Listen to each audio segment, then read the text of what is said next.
My name's Jonathan Pons. I'm the head chef at the Kingham Plough. The dish that we've done today is venison wrapped in pancetta, and that's accompanied by our fermented dishes, or processes, sorry, more I should say.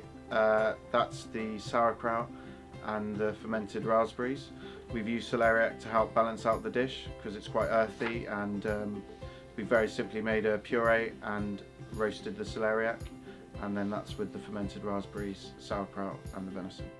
It's great to have everybody back at college and learning again. You know, obviously this time's been very difficult for everybody all around the industry and the country, and it's just good to get back to some normality and not do this through a lens, and we can do it in person. It'd be great to meet everybody and, you know, enjoy cooking this dish together. We're quite lucky here at the Plough because we get a lot of fresh produce. The menu, we're not restricted by, you know, rolling a menu for a certain amount of time. We can change things as and when we please. We've got a local guy that shoots venison for us that gives us a ring every time he shoots it.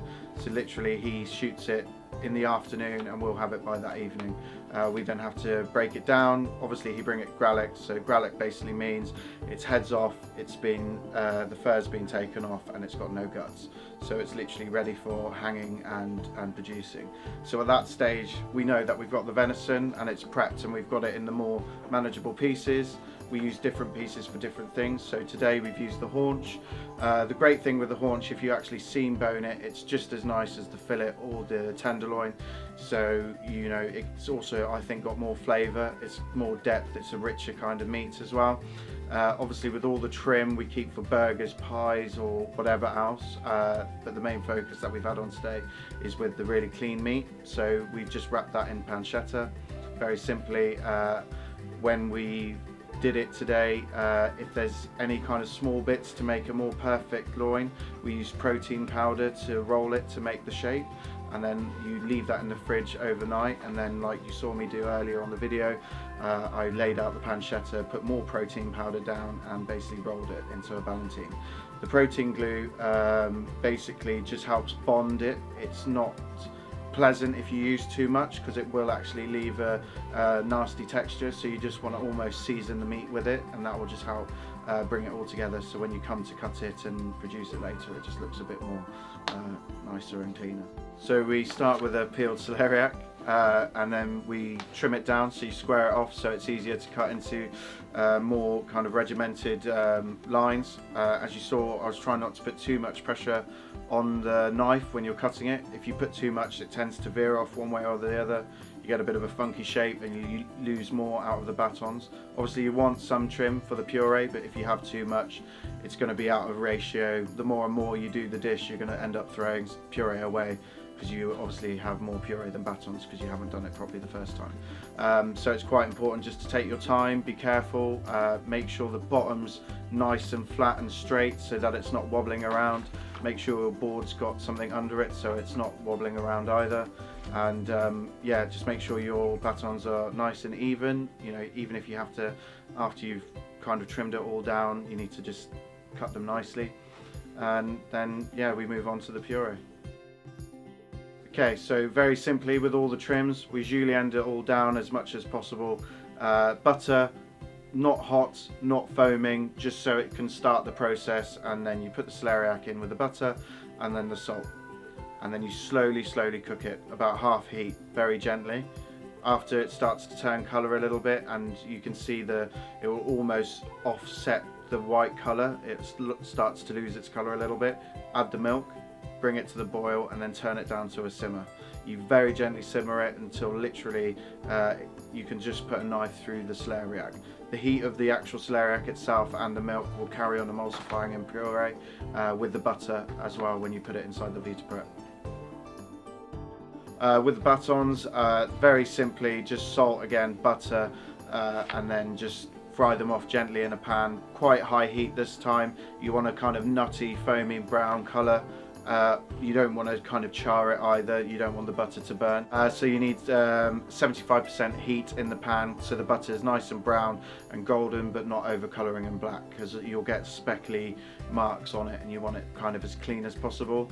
Once you've coloured one side and you turn it and you're happy with the colour, it doesn't need to be too dark because it will offset again the rest of the dish. pop it in the oven for about 3 minutes and then take it out. So with the fermenting, the first thing that we decided to do was the sauerkraut. We basically peel the outside of the cabbage, quarter it, take the core out. I use a mandolin every time, just purely because you get a much more uniform kind of shape to the cabbage, and it also, when it's fermented and cooked, it holds a really nice shape.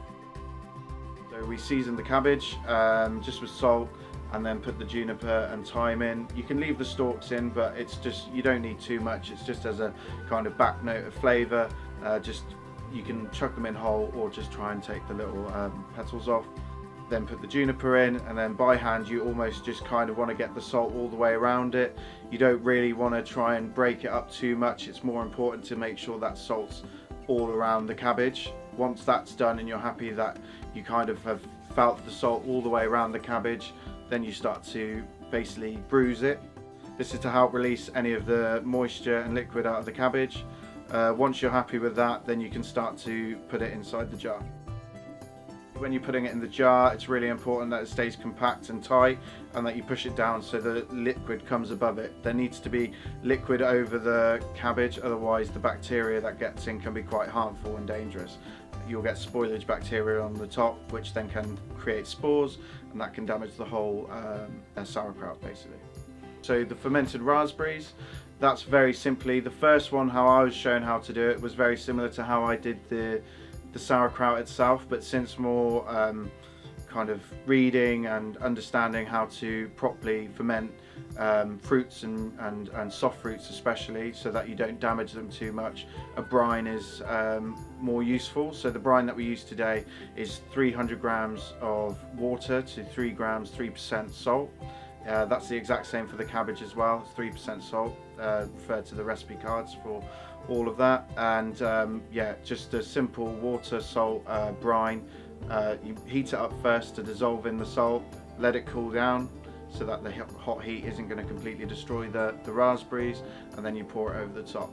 Just bearing in mind, all the fermenting processes take a long time. So for the cabbage, you're looking at about a month, at least 6 weeks, and then for the raspberries, so they don't taste horrible, it takes about 6 months. It's a funk that kind of gets into them that helps release you know, the good bacteria. I'm sure you've heard about Yakult and all these things. It's all the same stuff. So you're basically just trying to get the bacteria to do the work for you, and that also helps preserve them for longer as well. We use a lot of local suppliers that are, you know, very close to us as well. They're very good friends of ours, and they, you know, are literally just on our doorstep.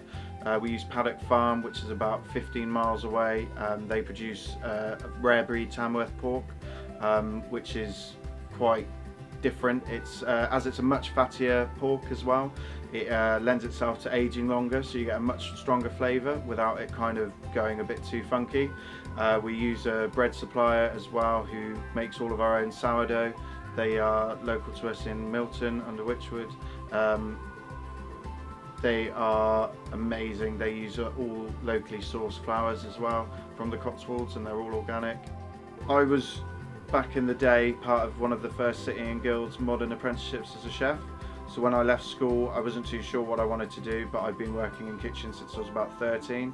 So when I left at 17, it was naturally the first thing to just have a stable job, and, you know, have some money coming in, and, you know, just be independent. So that was how it all started.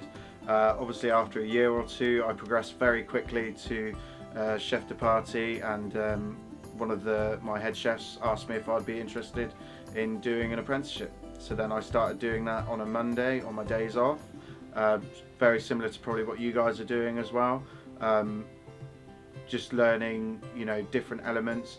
It also helps me kind of step away from my comfort zone, because we got to choose our different modules.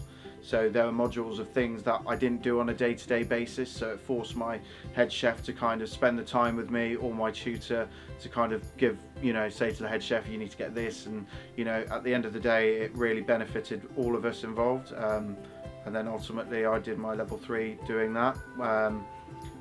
After a while, I felt that I needed more of a challenge, so I went to go work for David Cowman at the Ellenborough Park. That was 3 Rosettes, kind of first real place where I was put a bit out of my comfort zone and made to work ridiculously hard.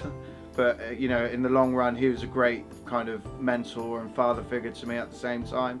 He wasn't, you know, he was hard, you know, taskmaster, but he was a good friend as well. So it never felt like a horrible place to be. It was a very happy, enjoyable time. And after that, and being with him for about 3 years, I was able to get a senior sous chef job with Cuba at the Feathered Nest. I've worked for Cuba for over 2 years. Again, an amazing chef. His background was from the Manoir. He was an incredible person to work with.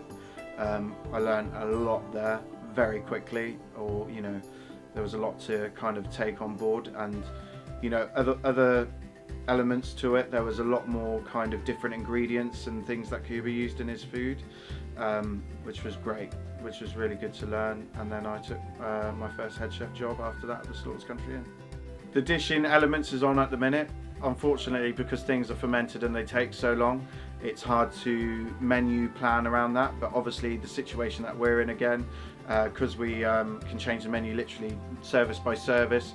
If we've just got 20-30 portions of something and we really like it, we can use it and then decide whether the customers like it and we're going to use it again, or if it's something that, you know, it may make me feel really happy and I love it, but then when you give it to somebody, you know, although we think it tastes amazing and we really enjoy it, the, you know, clientele and the customers, you know, they're obviously the, you know, the whole source of why we're all here at the end of the day. So we need to make sure that they're happy. So there's certain flavors and things that work for our palates but might not, you know, please everybody. So we need to make sure that we cook for the guests and not for ourselves a lot of the time. But most of the time, from experience and being, you know, in my situation for a long time, we seem to get it right a lot of the time. Not every time, but a lot of the time we get it right. So hopefully we can do this in person, but with everything that's going on at the minute, it's probably not going to happen.